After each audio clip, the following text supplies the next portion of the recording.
ഒരു ഫസ്റ്റ് ബർത്ത്ഡേക്ക് കിട്ടിയിട്ടുണ്ടായിരുന്ന ഒരു ട്യൂട്ടർ കേക്കിൻ്റെ വീഡിയോ ആണ് കേട്ടോ ഇത്.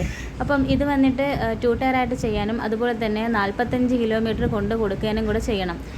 പിന്നെ വന്നിട്ട് അവർ കസ്റ്റമൈസ് ആയിട്ടുള്ള ഒരു കേക്കാണ്. അവർ നമുക്ക് ഡിസൈനും കാര്യങ്ങളൊക്കെ തന്നിട്ടുണ്ടായിരുന്നു.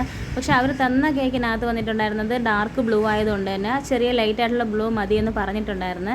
അപ്പം ഇത് വൈറ്റ് ഫോറസ്റ്റ് കേക്കാണ്. അപ്പം ഇത്രയും ദൂരത്ത് നമ്മൾ കൊണ്ടുപോകുന്ന സമയത്ത് നമ്മളിതെല്ലാം നല്ലതുപോലെ ഒന്ന് സെറ്റ് ചെയ്ത് വെക്കുന്നുണ്ട്. രാത്രിയാണ് ഇതിൻ്റെ സെറ്റിങ്ങും കാര്യങ്ങളൊക്കെ ചെയ്യുന്നത്. കേക്ക് 12 മണിക്ക് എത്തുകയും വേണം. അപ്പം നമ്മൾ രാത്രി ഇതെല്ലാം സെറ്റ് ചെയ്ത് വെക്കുന്നുണ്ട്. പിന്നെ താഴത്തെ ലെയറിൽ വന്നിട്ടാണ് ബ്ലൂ കളറിൽ നമ്മുടെ സ്റ്റാർ നോസിൽ കൊണ്ടുള്ള ഒരു ഡിസൈൻ വർക്ക് ചെയ്യുന്നത്. അപ്പം അതും കൂടെ സെറ്റ് ചെയ്ത് വെക്കുന്നുണ്ട്. പിന്നെ പിറ്റേന്ന് രാവിലെ നമ്മൾ അനിയത്തിയുടെ വീട്ടിൽ പോയിട്ടാണ് ബാക്കിയുള്ളതെല്ലാം സെറ്റ് ചെയ്ത് കൊടുക്കുന്നുണ്ട്. അപ്പോൾ ഇതാ കേക്കിൻ്റെ ഫൈനൽ ലുക്ക് വന്നിട്ട് ഈ ഒരു ഇതാണ്. അപ്പം കസ്റ്റമർ തന്നിട്ടുണ്ടായിരുന്ന ഡിസൈനും ഇതുപോലൊരു ഡിസൈനാണ്. നിങ്ങൾക്ക് ഇഷ്ടപ്പെടുകയാണെങ്കിൽ നമ്മുടെ ചാനലൊന്ന് സബ്സ്ക്രൈബ് ചെയ്ത് നമ്മളെ സപ്പോർട്ട് ചെയ്യണേ.